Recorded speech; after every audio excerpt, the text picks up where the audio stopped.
Ada rencana dari sekelompok mereka akan membunuh Sayyidina Ali. Ya, digedor pintunya, dihalang-halangi oleh istrinya Sayyidina Ali. Siapa namanya? Fatimah. Siti Fatimah. Ditahan, didobrak sampai akhirnya lepaslah grendelnya dan Siti Fatimah ada di balik pintu, digencet sama pintu sampai mati, diinjak-injak semuanya itu. Dalam keadaan yang sangat genting sekali. Perpecahan di antara mereka itu mengerikan. Kayak kita ini kayak zaman Gestapo dulu lah. Ya, mengerikan sekali. Meninggal dunia. Tidak ada seorang pun yang takziah. Dikafani sendiri, dikubur malam-malam. Orang ketakutan semua. Nah, ketika dikuburkan, di situ awal talqin. Sayyidina Ali ngomong, wahai istriku tercinta, tolong sampaikan kepada bapakmu, bapak sahabatnya sudah pada murtad semuanya. Ya. Nah ini adalah suasana semacam ini kan tidak dikemukakan, tidak kamu pelajari dalam sejarah. Ditutup. Ada apa sebetulnya? Saya tidak menghinakan mereka. Saya tidak akan mengurangi penghormatan saya kepada para sahabat, tidak. Tapi tetap saya meletakkan mereka sebagai manusia biasa, seperti kamu-kamu juga. Pak Kiai, tolong ya diharapkan untuk membaca kitab-kitab tarikh ini secara utuh, tidak mengambil, mencomot sana-sini dari golongan Syiah, karena mengambil riwayat atau cerita-cerita dongengan orang Syiah ini bermasalah.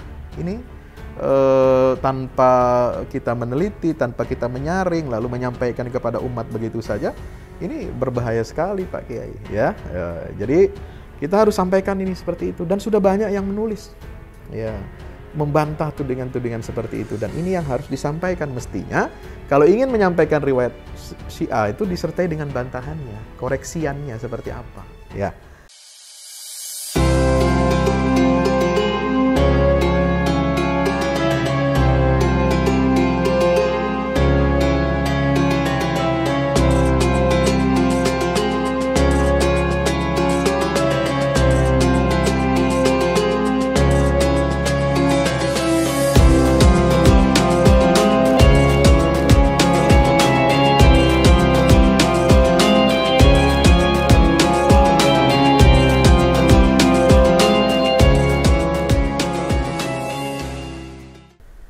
Bismillahirrahmanirrahim. Assalamualaikum warahmatullahi wabarakatuh. Alhamdulillah, wassalatu wassalamu ala rasulillah wa ala alihi wa sahbihi wa man tabi'ahu wa nasra wa la hawla wa la quwwata illa billah. Sahabat-sahabat, teman-teman sekalian yang dimuliakan Allah Ta'ala, apa kabarnya? Alhamdulillah, pada kesempatan kali ini kita masih diberikan kesempatan, nikmat iman dan Islam, diberikan kesehatan, ya, diberikan petunjuk, insya Allah, ya, mengikuti jalan yang lurus yang ditinggalkan oleh Nabi kita Muhammad SAW dan para sahabatnya, tabi'in dan tabi'in.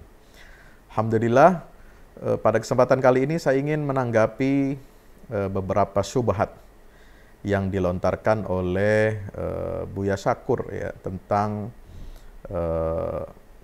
keadilan para sahabat Nabi SAW.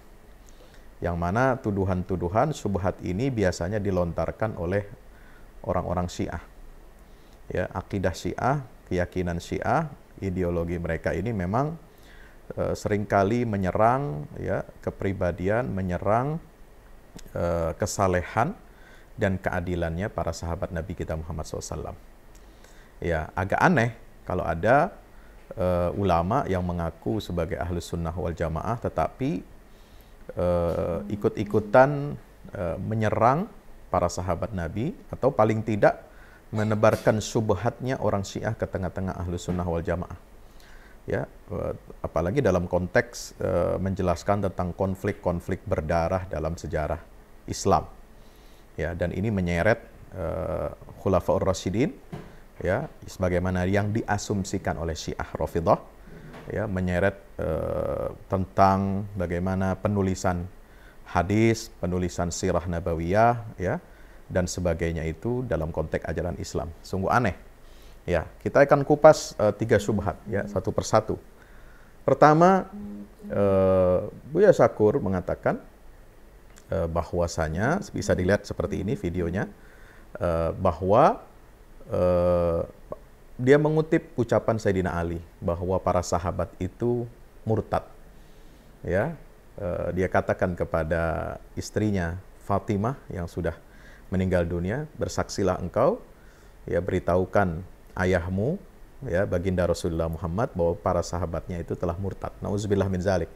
Ini kan mengutip seperti ini dari ocehan, dari tuduhan, dari syubhatnya orang Syiah tanpa membantahnya, tanpa mengkritisinya, menelusuri kebenaran riwayat dan sejarahnya itu. Ini kan persoalan besar, ya, dan ini menimbulkan syak wasangka, subhat dalam diri orang awam, kaum muslimin awam, seolah-olah pernyataan dari Sayyidina Ali itu benar.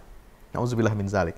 Ini pertama, ya, saya akan bacakan di sini. Ini kajian yang saya bukukan, ya, dalam buku Tafsir Sesat ini. Ya, tuduhan bahwasanya para sahabat Nabi itu telah murtad itu jamak ditemukan dalam kajian-kajian orang Syiah. Apalagi di Indonesia, buku-bukunya banyak bertebaran. Ya, jangankan yang berbahasa Arab, yang bahasa Indonesia saja mudah bisa kita temukan. Misalnya contoh di sini, ya, apa yang menyebabkan sahabat Nabi itu murtad, ya, menurut orang Syiah, ya, ini adalah yang pertama, Syiah itu melaknat orang yang dilaknat Fatimah dalam kejadian tadi itu, yang konon menyebabkan Fatimah itu terbunuh. Ya, yang kedua, padahal itu tidak dibunuh, ya, beliau sakit, beliau radhiyallahu anha itu sakit keras setelah wafatnya Nabi SAW karena betul-betul Fatimah ini adalah putri tersayang Rasulullah, satu-satunya putri Rasul yang masih hidup, yang ikut mendampingi, merawat Nabi SAW, ya, menggantikan posisi Khadijah di rumah nubuwah baginda Nabi SAW. Ya, beliau akhirnya sakit keras, dan 6 bulan setelah wafatnya Nabi SAW, lebih kurang tanggal 3 Ramadan tahun 11 Hijriah itu, beliau menyusul baginda Rasulullah sallallahu alaihi wasallam wafat, ya, berpulang ke rahmatullah. Nah, ini ditulis, ya, Syiah itu melaknat orang yang dilaknat Fatimah. Ini ditulis oleh Emilia Renita di buku 40 Masalah Syiah, terbitan Ijabi Bandung, editornya Jaludin Rahmat, cetakan kedua 2009, halaman 90. Dan yang dilaknat Fatimah adalah Abu Bakar dan Umar. Ini ditulis oleh Jaludin Rahmat dalam buku Meraih Cinta Ilahi, terbitan Pustaka I-Iman 2008. Dan di dalam footnote-nya halaman 404-405 mengutip riwayat dari kitab Al-Imamah wa Siyasah karangan Ibnu Qutaibah. Ini Ibnu Qutaibah yang dipalsukan. Para sahabat suka membantah perintah Nabi. Ini tulis oleh Jaludin Rahmat dalam disertasinya di Pasca Sarjana UIN Alauddin, Makassar 2009, itu di halaman 7, sahabat, judulnya Sahabat dalam Timbangan Quran, Sunnah, dan Ilmu Pengetahuan. Kemudian para sahabat itu mengubah-ubah agama. Artikel dalam Buletin At-Tanwir Yayasan Mutahari, edisi khusus nomor 2298, 10 Muharram 1431 Hijriah. Ya, di buletin yang sama itu jelas disebut para sahabat murtad, halaman 3. Nauzubillah min zalik. Ya. Teman-teman yang dirahmati Allah Subhanahu wa taala, ini sebagian tuduhan dan provokasi orang-orang Syiah. Ya, biasa mereka menyebut seperti itu. Jadi, kalau ada ulama yang mengaku-ngaku aswaja, lalu ikut mempropagandakan, mempromosikan ideologi dan cara pandang Syiah, menilai para sahabat Nabi, terutama terkait dengan riwayat sejarah dan tarikh, ini sangat bermasalah. Dan umat Islam, para ulama, ya, Ahlus Sunnah itu berhak menaruh kecurigaan, karena, ya, Buya Syakur ini tidak membantah, bahkan konteksnya seolah-olah membenarkan bahwa sejarah masa lalu itu kelam, ya, penuh dengan konflik. Para sahabat ini sambil mengatakan ini hal-hal seperti ini tidak kalian temukan, ya, tidak diajarkan oleh kepada kalian, gitu ya. Seolah-olah itu adalah rahasia dan baru terungkap, dan itu adalah mengungkapkan kebenaran. Nah, ini kan cara menjelaskan sesuatu yang tidak patut, ya, tidak benar dalam pandangan para ulama. Ya, tuduhan para sahabat itu murtad itu berkonsekuensi, ya, berdampak besar kepada diterimanya ajaran Islam ini. Lah, Buya Syakur itu mengatakan, saya nggak peduli, kita bukan keturunan mereka. Loh, maksudnya bagaimana? Bukan keturunan para sahabat Ahlus Sunnah ataupun Syiah, ya. Kita menerima agama ini dari jalurnya siapa? Sahabat Nabi dan keluarga Nabi. Ya, kalau sahabat Nabi, ya, disebutkan di situ murtad lalu Anda tidak membantahnya, berarti keberagamaan, ya, kita semua termasuk keberagamaan Buya Syakur itu sendiri itu patut dipertanyakan. Kenapa? Karena bersumber dari riwayat orang-orang yang sudah menurut Syiah, menurut, ya, dikutip oleh Buya Syakur itu murtad. Nah, ini kan bermasalah besar. Padahal Al-Quran mengatakan, Allah Subhanahu wa taala menyebut dalam surah At-Taubah ayat 100, "Was-sabiqunal awwaluna minal muhajirin wal ansar walladzina ittaba'uuhum bi ihsanin radhiyallahu anhum wa radu an." Ya, di situ sebutkan orang-orang yang terdahulu masuk Islam baik di kalangan muhajirin dan ansar, ya, walladzina ittaba'uuhum bi ihsan, dan yang mengikuti para tabi'in, yang mengikuti sahabat itu dengan kebaikan, dengan ihsan, itu Allah telah meridai mereka, radhiyallahu anhum wa radu anhu. Ya, Allah meridai mereka dan mereka ridho kepada Allah. Ya. Di dalam ayat yang lain surat Al-Fath jelas dikatakan, laqad radhiyallahu 'anil mu'minina idh yubayyi'unaka tahta asy-syajarah fa'alima ma fi qulubihim fa'anzala as-sakinata 'alaihim wa athabahum fathan qariba. Ya, Allah telah meridhai orang-orang yang ikut dalam baiat ridwan di Hudaybiyah. Subhanallah. Banyak lagi ayat-ayat ini seperti itu, ya, menyatakan radhiyallahu anhum wa radu an itu 3 kali. At-Taubah, surat Al-Fat, kemudian surat Al-Bayyinah juga radhiyallahu anhum wa radu an. Dzalika liman khasyya rabbah, itu surat Al-Bayyinah. Jadi bermasalah sekali menuduh para sahabat Nabi itu murtad, ya. Nah, artinya ini tidak konsisten dan kontradiktif dengan ucapan Buya Syakur sendiri, bahwa kita tetap menghormati para sahabat Nabi. Loh, bagaimana? Tetap menghormati sahabat Nabi, ya, mengambil agama dari jalur mereka, tetapi kemudian mengutip, ya, pandangan, keyakinan Syiah tanpa membantahnya, dan ada tendensi untuk membenarkannya, ada tendensi kecenderungan itu, ya, dan mengatakan kepada jamaahnya ini sejarah yang tidak kalian tahu, ya, seolah-olah itu benar. Nah, ini kan bermasalah. Nah, apa asal pangkal daripada tuduhan ini, ya, yang mengatakan sahabat Nabi murtad? Nah, ini masuk syubhat yang kedua. Ya, kalau syubhat yang pertama sudah langsung ditegaskan, dijawab oleh Allah dalam Al-Quran, ya, di 3 ayat itu, ya.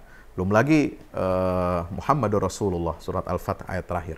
Walladzina ma'ahu asyidda'u 'alal kuffari ruhama'u bainahum tarahum ruk'an sujada yabtaghuna fadlan minallahi wa ridwana simahum fi wujuhihim min athari sujud dzalika mathalum fit Taurah wa mathaluhum fil Injil kazar'in akhraja shat'ahu fa'azarahu fastaghladha fastawa 'ala suqi yu'jibu az-zarra'a liyaghiza bihimul kuffar. Luar biasa. Bukan hanya di dalam Al-Qur'an, ya, sahabat-sahabat Nabi itu dipuji sedemikian rupa oleh Allah Subhanahu wa taala, ya. Mereka itu adalah asyidda'u 'alal kuffar ruhama'u bainahum ruk'an sujada yabtaghuna fadlan. Tapi juga perumpamaan mereka ini ada disebutkan oleh Allah dalam kitab Taurat dan Injil yang asli, yang otentik. Ya, perumpamaannya seperti pohon, tanaman yang kemudian berubah tumbuh menjadi pohon yang besar dan kuat, sehingga membuat orang-orang kafir itu dengki, marah. Kenapa? Karena tunas tanaman yang telah dibangun, disirami, dan dirawat oleh Rasulullah SAW menjadi besar dan menjadi penaung, ya, menjadi pengayom dan yang melindungi ajaran Islam ini dari kesesatan. Itulah, ya, jalan beragama yang diwariskan dari para sahabat Nabi kita Muhammad SAW, dari gurunya. Nah, ketika, ya, orang-orang Syiah itu menuduh para sahabat itu murtad, ini kan berdampak kepada apa? Tudingan, ya, bahwasanya, ya, gurunya, yaitu guru sahabat ini, yaitu Rasulullah SAW, itu tidak mampu untuk mendidik murid-muridnya. Jadi kecaman atau tudingan fitnah kepada murid itu akan berdampak kepada ya gurunya, yaitu baginda Rasulullah SAW. Ya, mereka ingin mendelegitimasi sebenarnya Rasulullah SAW, tetapi dengan menyerang ya murid-muridnya, dengan menyerang sahabat-sahabatnya, dan membenturkan murid-murid Nabi satu sama lain yang terdiri dari sahabat dan keluarga Nabi kita Muhammad SAW. Baik, syubhat yang kedua yang merupakan pangkal dari yang pertama tadi adalah menyatakan bahwa itu ada di dalam riwayat-riwayat populer di kalangan Syiah mengatakan bahwasanya para sahabat ini termasuk Abu Bakar dan Umar itu ya mendobrak pintu rumah Sayyidah Fatimah, ya, kemudian menggencetnya, lalu kemudian sampai keguguran, dan setelah itu beliau meninggal dunia, mati katanya.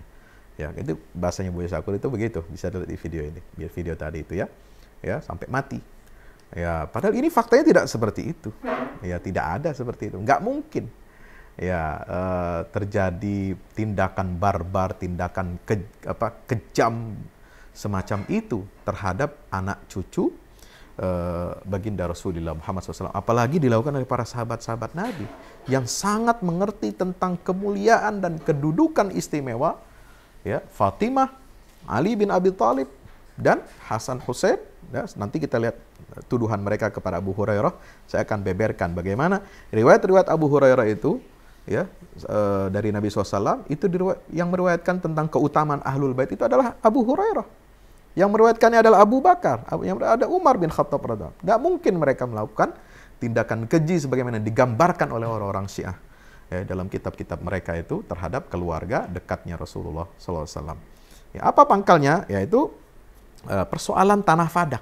Ya, karena sakit hati Fatimah ya kepada Abu Bakar, katanya tentang tanah Fadak yang tidak diberikan oleh Abu Bakar Siddiq, alias dalam tuduhannya orang Syiah itu dihalang-halangi ya, dihalangi tidak diberikan kepada hak warisnya, yaitu Sayyidah Fatimah radhiyallahu anha. Ya, di sini saya mengutip ya dari tulisannya Jalaluddin Rahmat. Syiah itu melaknat orang-orang yang dilaknat Fatimah. Dan yang dilaknat Fatimah adalah Abu Bakar dan Umar. Apa sebabnya? Ya, itu dikaitkan dengan persoalan tanah Fadak yang mengutip riwayat Ibnu Qutaibah. Bagaimana kita menjawab tudingan ini? Pertama, ya Abu Bakar Siddiq radhiyallahu anhu itu tidak memberikan ya tanah Fadak itu kepada putri Nabi SAW bukan karena hawa nafsu. Ya, apa yang diwariskan oleh Rasulullah berupa harta itu, ya itu tidak untuk diberikan kepada keluarganya, tetapi dia harus diberikan kepada Baitul Mal. Nanti negara Baitul Mal yang akan memberikan kebutuhan belanja seluruh keluarga Nabi, termasuk anak-anak, menantu, cucu, dan istri-istri Rasulullah SAW yang lain. Itu semua harus diberikan dari khumus yang ada diatur dalam Al-Quran. Wa anna lillahi khumusah wa'lamu anna ma ghanimtum min syai' fa anna lillahi khumusah walil rasul walil mu'minin, dan seterusnya ya. Nah, Abu Bakar berpegang kepada hadis Nabi SAW apa? Ya, inna ma'asyiral anbiya la nurith dirhaman dinaran wala dirhaman. Ya, sungguhnya kami, kata sabda Rasulullah SAW, sungguhnya kami ini ma'asyiral anbiya, para nabi itu tidak mewariskan harta. Ya, baik itu dinar maupun dirham. Ya. Kemudian terus apa yang diwariskan oleh Rasulullah? Rasulullah, para nabi itu mewariskan ilmu. Ya. Sebagaimana hadis yang terkenal, al-ulama warathatul anbiya. Ya, al-ulama warathatul anbiya. Wa innal anbiya lam yuwarithu dinaran wala dirhaman. Ya, para ulama itu adalah pewaris para nabi, dan para nabi itu tidak mewarisi dinar dan dirham.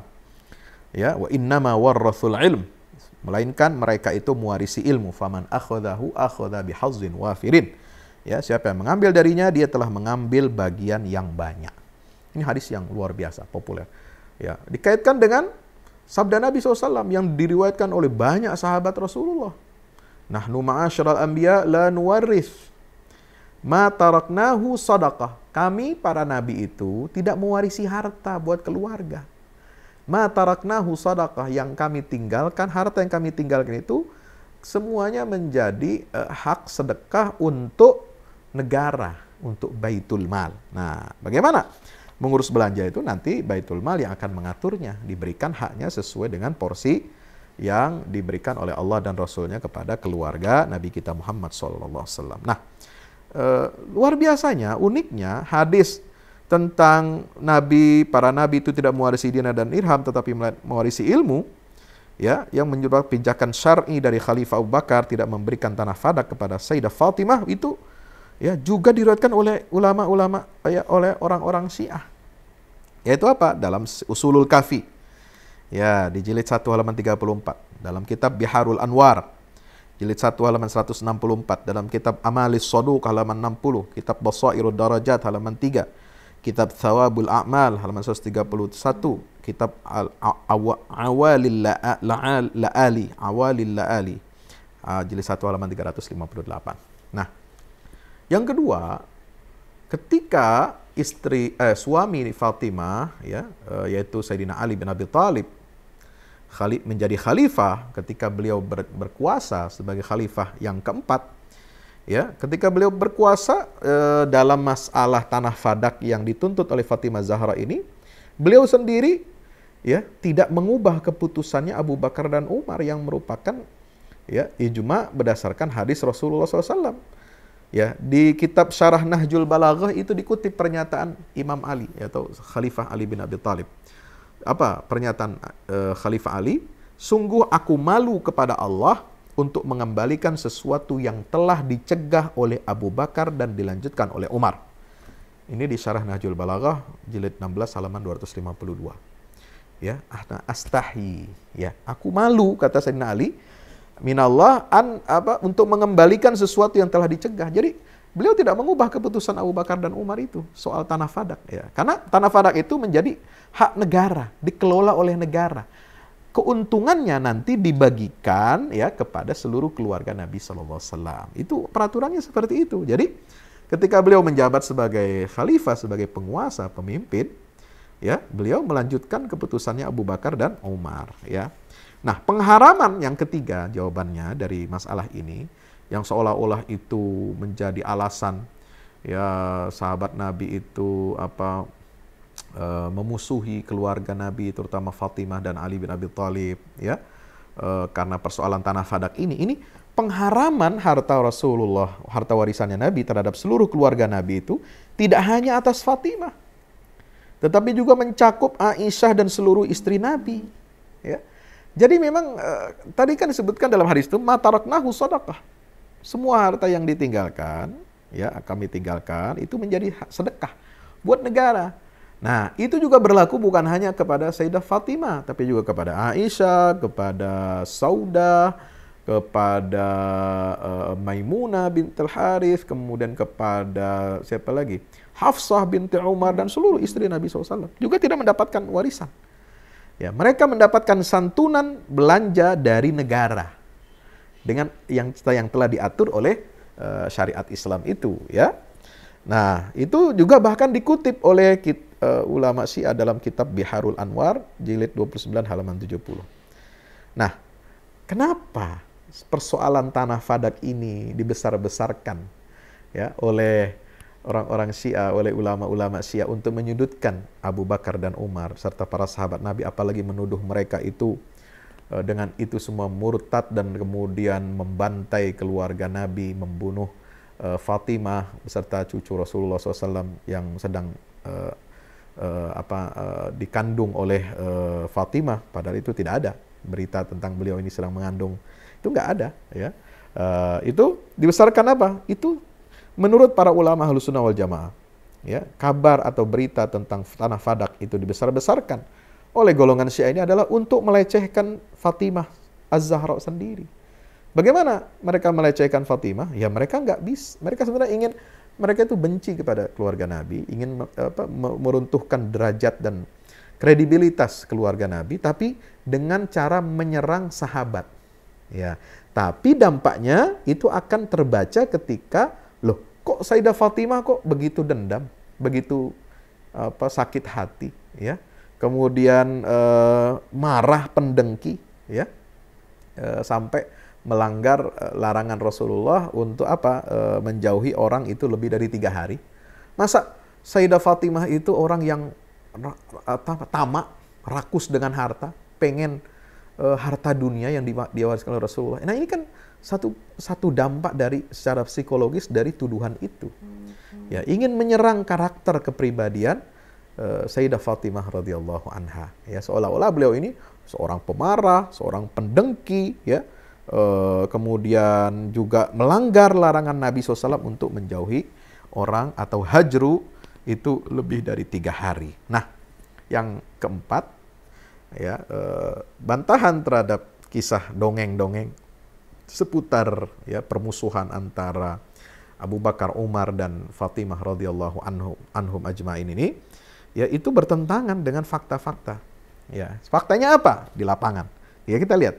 Ya, ketika Sayyidina Ali dan Fatimah, ya, itu hendak menikah, ya, yang mendorong Sayyidina Ali untuk menikah dengan Fatimah itu siapa? Ternyata Abu Bakar dan Umar. Jadi Abu Bakar dan Umar itu yang minta supaya Sayyidina Ali bin Abi Thalib untuk menikahi Fatimah. Ya, itu ditulis dalam referensi Syiah sendiri. Yaitu dalam kitab Amalit Tusi halaman 39 dan Biharul Anwar halaman jilid 43 halaman 3. Ya, ini menurut ulama Syiah sendiri. Ya, Abu Bakar dan Umar yang mendorong Ali untuk menikahi Fatimah. Ya. Kemudian Utsman bin Affan membantu Ali karena Sayyidina Ali ini, ya, orang yang tidak punya harta dunia, ya, menjauhi glamor, ya, nggak punya harta dunia. Dia fokus kepada ilmu, fokus kepada dakwah, ya, tidak berdagang seperti sahabat-sahabat Nabi yang lain, ya. Nah, itu justru yang membantu Ali untuk mempersiapkan mas kawin untuk Fatimah itu siapa? Utsman bin Affan. Kan luar biasa, seorang pengusaha sukses, ya. Itu disebutkan dalam referensi Syiah dalam kitab Kashful Ghummah dan kitab Biharul Anwar.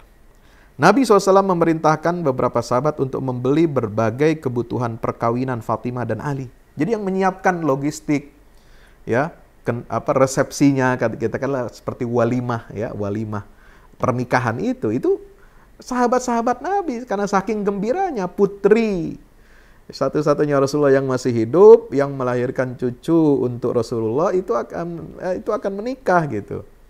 Ya, ini mereka sangat gembira sekali mempersiapkan segala sesuatunya untuk membeli berbagai kebutuhan pernikahan Fatimah dengan Ali. Dan yang menjadi ketua panitia, tahu ketua panitia, ya, walimahnya Ali dan Fatimah itu siapa? Abu Bakar. Ini kata referensi Syiah sendiri dalam kitab Amalit Tusi dan kitab Biharul Anwar, ya. Jadi clear ya soal hubungan sahabat dan keluarga Nabi itu clear. Tidak ada yang abu-abu, tidak ada yang remang-remang, tidak ada apalagi yang pekat hitam sebagaimana yang dituduhkan oleh Syiah.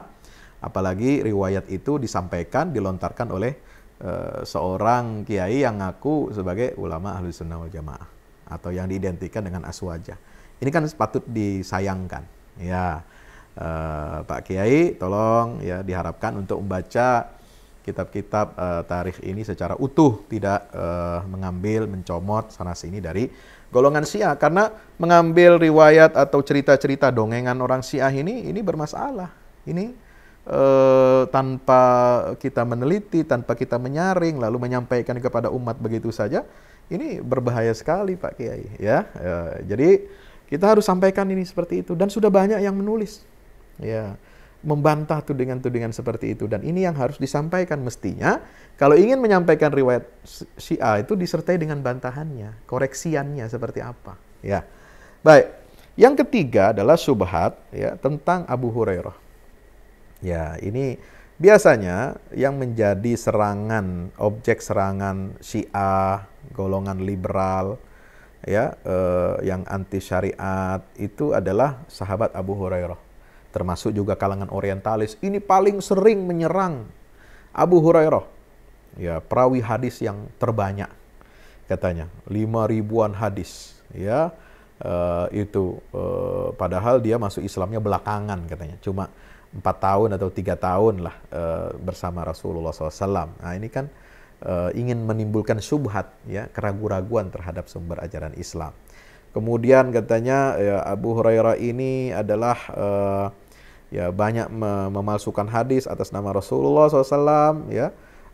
Dia tukang bohong, tukang cerita, tukang ngarang, dan katanya ya Buya Syakur sendiri bilang ya di salah satu video itu, dia ini apa benar ini tokoh fiktif. Ya, ini menyoroti sejarah penulisan hadis Rasulullah yang ditulis katanya 150 tahun setelah Nabi wafat. Atau misalnya menuduh sirah yang ditulis oleh Ibnu Ishaq itu berdasarkan pesanan, ya, dari penguasa Bani Umayyah. Nah, ini tuduhan-tuduhan ini sangat berbahaya, ya. Itu biasa dilontarkan oleh orientalis. Ya, dilontarkan oleh Syiah, ya. Kenapa Syiah dan orientalis ini sangat benci kepada Muawiyah, kepada Bani Umayyah, karena berhasil menyebarkan Islam ini ke penjuru dunia, ya, melakukan futuhat setelah Khulafaur Rasyidin, maka diseranglah Muawiyah ini. Muawiyah ini adalah komandan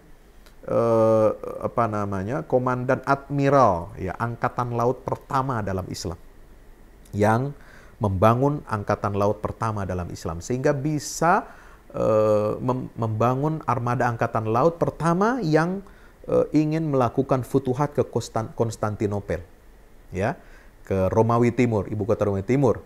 Sehingga Abu Ayyub Al-Ansari, tahu Anda? Abu Ayyub Al-Ansari, sahabat Nabi yang sudah tua renta, usia 93 tahun, ikut dalam perang tersebut, perang dengan angkatan laut pertama di masa Muawiyah bin Abi Sufyan itu, untuk merebut Konstantinopel berdasarkan nubuat dari Rasulullah SAW, bahwa Konstantinopel itu akan difutuh oleh umat Islam. Sehingga Abu Ayyub Al-Ansari itu meninggal di sana, dimakamkan di luar benteng Konstantinopel, dan Anda bisa saksikan di Masjid Ayub Sultan di kota Istanbul, di luar benteng Konstantinopel ini. Jadi itu makanya orientalis ini benci, ya, orang-orang barat itu benci kepada Muawiyah. Lalu kemudian ketemu bersatu kepentingannya dengan Syiah, ya, yang benci juga kepada Muawiyah dan Bani Umayyah, ya. Kemudian orang-orang liberal juga benci juga ini kepada disebutkan, mereka nggak suka, ya, ada sirah Nabi itu kemudian ditulis, ya, menjadi rujukan umat Islam. Kenapa? Ya, ini sangat penting. Abu Hurairah menjadi juru bicara, menjadi lisan yang menggambarkan semua kehidupan Rasulullah SAW. Meskipun tidak semuanya, tetapi mayoritasnya. Nah, perlu kita luruskan di sini tentang kedudukan Abu Hurairah radhiyallahu taala anhu. Jadi, Abu Hurairah radhiyallahu taala anhu itu, teman-teman dirahmati Allah, adalah karunia yang diberikan oleh Allah kepada kita. Para sahabat Nabi ini kan luar biasa, ya, perjuangannya untuk Islam dan kaum muslimin. Ya, mereka berdakwah, menyebarkan ajaran Rasulullah kepada penjuru dunia. Nah, di masa-masa kritis di Madinah, ketika futuhat di masa Rasulullah hidup, ya, menghadapi kaum munafikin, menghadapi kaum Yahudi, menghadapi kaum musyrikin, ya, mereka para sahabat itu sibuk, ya, untuk berjuang bersama Rasulullah. Nah, ada sebagian kecil sahabat Nabi ini yang dipersiapkan oleh Rasulullah untuk mengabdi kepada ilmu, mengabdi kepada hadis, sunnah Nabi SAW. Mereka tinggal di Suffah, ya, Masjid Rasulullah, di teras. Ya, mereka tinggal di asrama. Mereka ini nggak orang miskin, nggak punya nggak punya kekayaan, ya. Mereka tinggalnya di Masjid Rasulullah, ya. Kemudian mereka itu diberikan tugas khusus oleh Rasulullah untuk mencatat semua halaqah taklimnya, majelis-majelis ilmunya Rasulullah SAW. Ya, ketika para sahabat Nabi yang lain sibuk, diberikan tugas untuk ke medan perang, ke medan jihad, untuk berdagang, untuk bersosial, untuk mengadakan kontak-kontak politik dan sebagainya. Nah, golongan sebagian sahabat Nabi yang tinggal di suffahnya Rasulullah, itulah yang disebut dengan ashabus suffah. Dan ketua, ya, istilahnya lurahnya ashabus suffah itu siapa? Abu Hurairah radhiyallahu anhu. Ya, ini lurah pondoknya. Kalau kita dulu istilah pesantren itu lurah pondoknya ini Abu Hurairah. Ya, ini yang diberikan tugas mencatat apa saja yang disampaikan oleh Rasulullah SAW. Nah, teman-teman yang dirahmati Allah, jadi kita harus bersyukur ya Abu Hurairah itu dipilih ya oleh Nabi SAW untuk mencatat hadis-hadis Rasulullah SAW. Kenapa? Karena Nabi sendiri yang berdoa kepada Sayyidina Abu Hurairah. Jadi Abu Hurairah ini didoakan oleh Rasulullah SAW ya supaya dia cepat hafal. Ya, jadi dia itu disuruh membentangkan selendang, membentangkan sarungnya. Nah, lalu kemudian disuruh melipatnya. Nah, disitulah Rasulullah berdoa, ya Allah, kuatkanlah hafalan Abu Hurairah ya untuk menjaga Islam ini sebagaimana ya kalau barang sudah masuk ke dalam sarung, selendang lalu diikat itu terjaga dan tidak akan lepas lagi. Ya, itu ada doanya sangat masyhur dari baginda Rasulullah Sallallahu Alaihi Wasallam. Ya, ini sudah dijawab misalnya di buku ya Difa Anil Al wal Ashab. Ya, buku Difa Anil Al wal Ashab. Ya, ini bukunya tebal sekali ya, teman-teman. Ini ada 1150-an halaman. Ya. Di halaman 938. Ya. Di halaman 938 ini ya ada di situ disebutkan ya tentang keutamaan Sayyidina Abu Hurairah ya dalam riwayatan hadis. Ya. Nah, di sini itu digambarkan dalam kitab-kitab sirah ya. Abu Hurairah itu adalah sahabat Nabi yang banyak bermulazamah dengan Rasulullah SAW. Banyak ngintili Rasulullah itu ya. Nah, sehingga pada satu hari ya ketika awalnya itu Abu Hurairah itu hafalannya itu kurang bagus. Ketika dia masuk Islam pertama jadi mu'alaf ya, itu dia hafalannya kurang bagus ya. Nah, kemudian Nabi melihat ya, ada kebiasaan Abu Hurairah suka ngintil, ngikuti kemana Rasulullah pergi, mencatat, menghafal gitu ya. Dia mengeluh ya kepada Rasulullah SAW. Maka Rasulullah SAW bilang kepada Sayyidina Abu Hurairah, iftah kisa'ak. Ya, buka selendangmu. Ya, fabasatahu. Kemudian dibentangkan. Thumma qala lahu, dummahu ila sadrik. Kemudian Nabi perintahkan kepada Abu Hurairah, ya, ambil dan peluk ya selendang itu ke dadamu. Fadammahu, kemudian dipeluk selendang itu. Ya, fama nasiya haditsan ba'dahu qattun. Ya, ini diriwayatkan oleh Sahih Bukhari dan Muslim serta Imam At-Tirmidzi. Ya, hadis riwayat Bukhari nomor 119, Imam Muslim nomor 2492 dan Imam At-Tirmidzi nomor 3853. Ya, sehingga setelah itu, setelah doa petunjuk dari Rasulullah SAW itu dia memeluk selendangnya ya yang tadi dibentangkan, itu adalah doa dari Rasulullah bahwa semua apa ilmu yang Rasulullah berikan itu dipeluk oleh Abu Hurairah dan dia tidak akan lupa setelah itu selama-lamanya. Fama nasiya haditsan ba'dahu qattu. Subhanallah. Ini hadis yang sangat populer ya, diriwayatkan oleh banyak a'immah hadis ya. Sehingga tentang Abu Hurairah ini itu dipuji ya oleh Ibnu Abbas ya. Ibnu Abbas bilang kepada Abu Hurairah, aftihi ya Abu Hurairah ya, faqad ja'atka mu'dalatun ya. Sayyidina Abdullah bin Abbas kan orang cerdas ya, didoakan Nabi Allahumma faqih fiddin wa alimut ta'wil, tapi dia minta kepada Abu Hurairah untuk berfatwa. Nih, datang masalah berat, tolong fatwakan wahai Abu Hurairah. Ini Abdullah bin Abbas yang minta Abu Hurairah ya. Rasulullah SAW sendiri mengatakan Abu Hurairah itu wi'a'un minal ilm. Faqulna ya Rasulullah wa nahnu nas'alullaha ilman la yunsa, faqala sabaqakum biha al-ghulamud dusi ad-dausi. Ya, Zaid bin Thabit pernah berkata kepada Rasulullah, ya Rasulullah, kami dahulu selalu meminta kepada Allah ilmu yang tidak akan terlupakan. Tapi kata Rasulullah, kalian sudah diduluin oleh seorang pemuda dari Bani Daus, yaitu Abu Hurairah, ya, itu. Nah, Imam Syafi'i sendiri mengatakan apa? Abu Hurairah ahfazu man rawal haditsa fi dahri. Abu Hurairah itu, ya, seorang perawi yang paling kuat hafalannya, ya, dalam meriwayatkan hadis di masanya, di masa sahabat dan para tabi'in. Imam Bukhari mengatakan rawa anhu nahu 800 min ahlil ilm.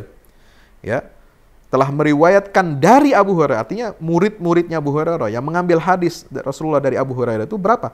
800 ahli ilmu. Wa kana ahfaza man rawal haditsa fi asrih. Ya, beliau mengatakan hampir sama dengan apa yang dikatakan oleh Imam Syafi'i radhiyallahu anhu sebelumnya, bahwa Abu Hurairah adalah orang yang paling bagus hafalannya mengenai hadis pada masanya. Ini pujian dari orang-orang besar kepada Sayyidina Abu Hurairah. Ya, bahkan orang-orang Syiah itu, riwayat-riwayat Syiah itu ngambil dari Abu Hurairah. Ini dibuktikan di sini.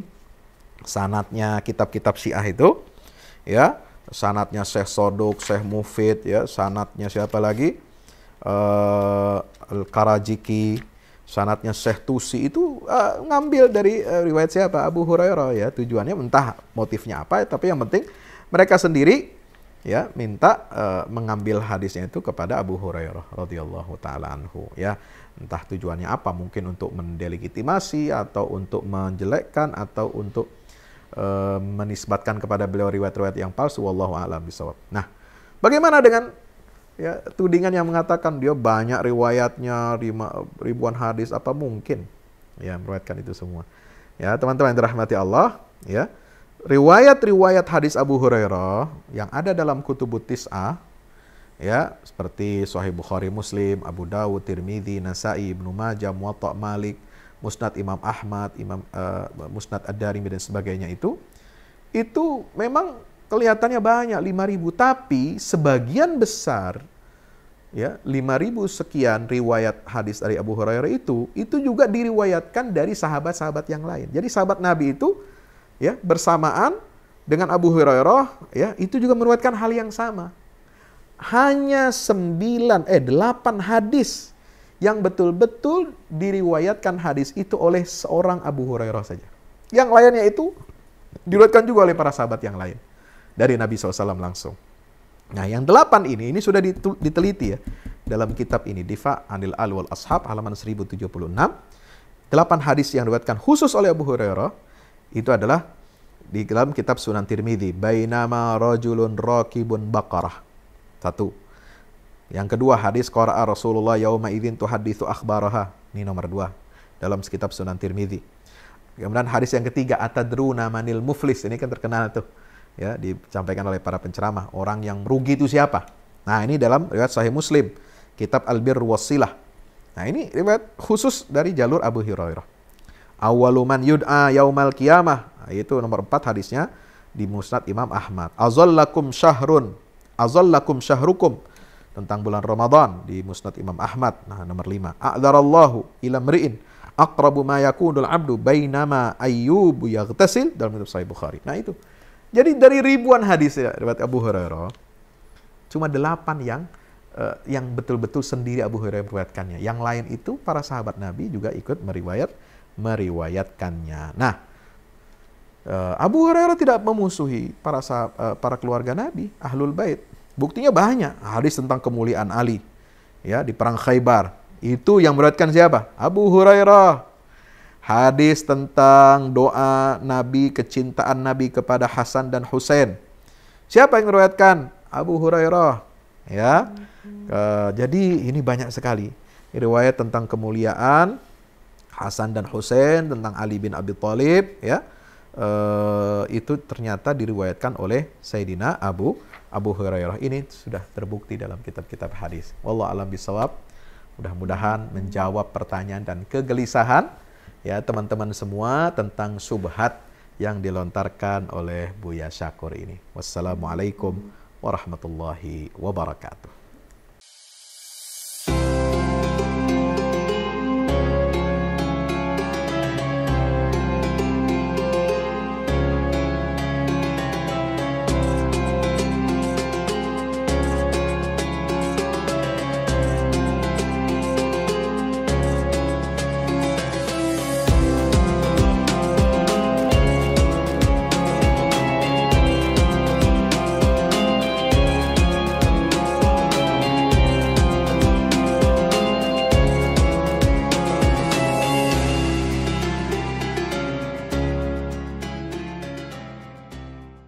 Assalamualaikum warahmatullahi wabarakatuh. Alhamdulillah kita udah selesai pengecoran rooftop ya. Itu apa? Tangga buat ke bawah. Yang ini di atas buat toren 2 biji. Ini semua udah dikeliling tembok. Ya, ini untuk lantai paling atas buat futsal, buat jemuran, buat apa, tanaman hidroponik juga ntar insya Allah. Ya, terus support ya teman-teman. Alhamdulillah terus selesai pengecorannya semuanya. Ya, ini progres kita terbaru. Dan jadi buat olahraga, buat utilities ya, multiguna. Nah, kita turun sini semua. Ini lantai 3. Ini untuk asrama ya, untuk kamar-kamar, dan nah di situ musola. Nanti di situ musola ya. Ini kamar-kamar dan musola buat santri-santri tahfiz kita insya Allah.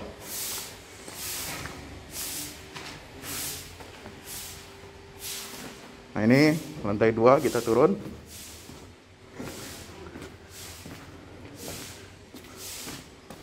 Ini untuk kelas-kelas ya. Kelas-kelas tahfidz, kelas-kelas tadabbur. Insya Allah mau udah jadi. Alhamdulillah dukungan antum semua. Nah, tinggal ke bawah di sini buat aula. Aula semua di sini ya. Mohon doanya terus. Mudah-mudahan berkah. Mudah-mudahan cepat jadi finishing. Kira-kira finishingnya ini butuh 1,5 M lagi ya. Mudah-mudahan. Al-Fatihah.